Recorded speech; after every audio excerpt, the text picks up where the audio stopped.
devastatingly influence you. You cannot commingle with them. It can't be done without tragic results. Verse 5. But thus you shall do to them. You shall tear down their altars and smash their sacred pillars and hew down their asherim. That's places and pieces of their worship. And burn their graven images with fire. Interesting.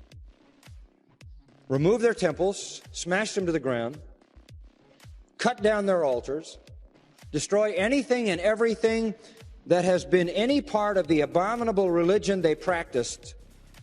You must do that. It's like getting rid of a deadly virus. You have to kill it at every location. You have to wipe out every vestige of it because the risk of spiritual contamination is so high. This passage, by the way, became a mandate for the Scottish reformers. I've been reading a lot lately about John Knox. We think of John Knox, of course, as the great preacher who really was the driving force in the founding of Scottish Presbyterianism. And to this day, when you preach in Scotland, the pulpit in the Church of Scotland is called the John Knox pulpit. We think of John Knox as a great reformer, a great preacher of the gospel. He was a very aggressive man, almost a warring man. John Knox assaulted false religion with a vengeance.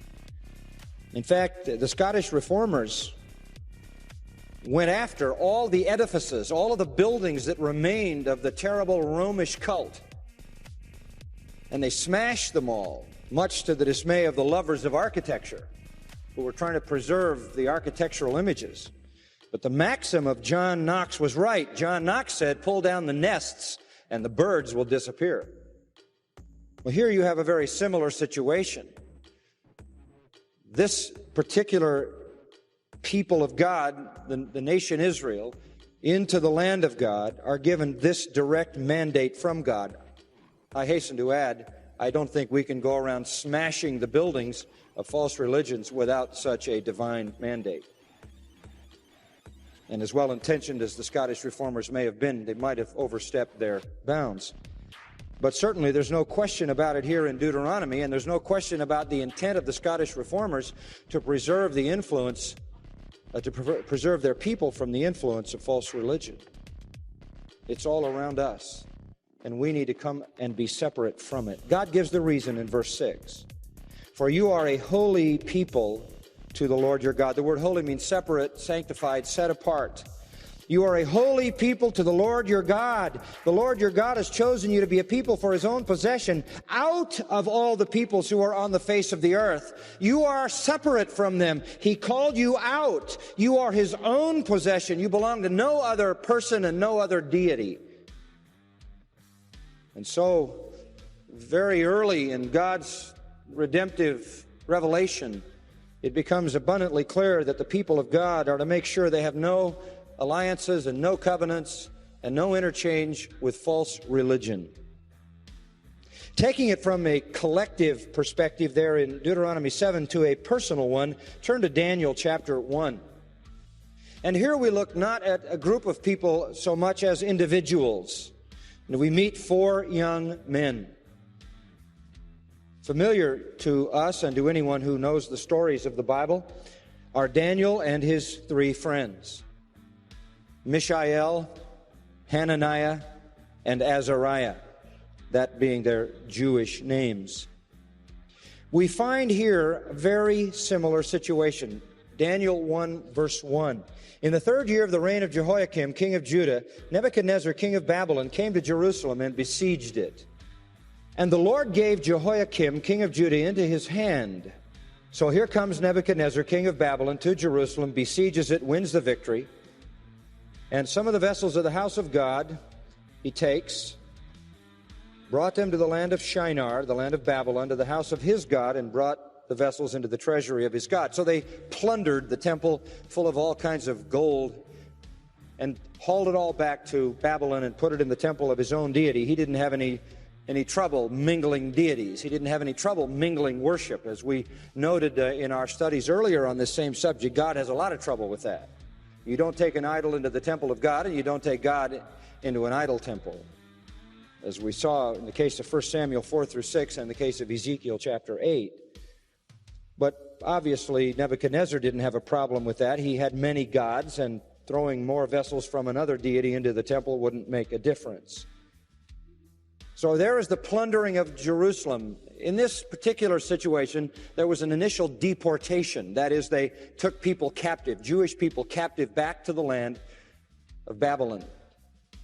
They wanted to maintain the land of Israel as a vassal state. They wanted Israel to be productive economically, and so they wanted to leave some people there who could continue to function in the land so that it could increase the wealth and prosperity of Babylon, working in their behalf. The first deportation is described in verses 3 and 4. The king ordered Ashpenaz, the chief of his officials, to bring in some of the sons of Israel. That's the first deportation, 606 or so, including BC, including some of the royal family and of the nobles, youths in whom was no defect, who were good-looking, showing intelligence in every branch of wisdom, endowed with understanding, discerning knowledge, who had the ability for serving in the king's court. And he ordered him, that is Ashpenaz, to teach them the literature and language of the Chaldeans. Now here was basically the plan of Nebuchadnezzar. He attacked Jerusalem. Problem was, his first shot, 606, he got word that Nabopolassar, his father, had died. And so right at the very beginning of his campaign, he had to go back to Babylon because of the death of his father. Treks like that were not easy, and it was a major move. When he went back, he had to change his plan. Not having time to set up his own government there, he decided to leave the Jewish king Jehoiakim in power, but basically to strip him of everybody around him and of any hope for future power. And so he took some of the royal family and some of the nobles. No doubt they were hostages. He probably threatened Jehoiakim if he didn't do what he wanted him to do, he'd kill his own family and his own nobles. And he had taken the best of them, described in verse 4, the best looking, the smartest, the most wise, the most discerning, who had the kind of ability that could be used in the highest levels of government in that land. He didn't have time, as I said, to set up his own operation in Judah, so he wanted leverage against the king so that the king would do what he wanted him to do.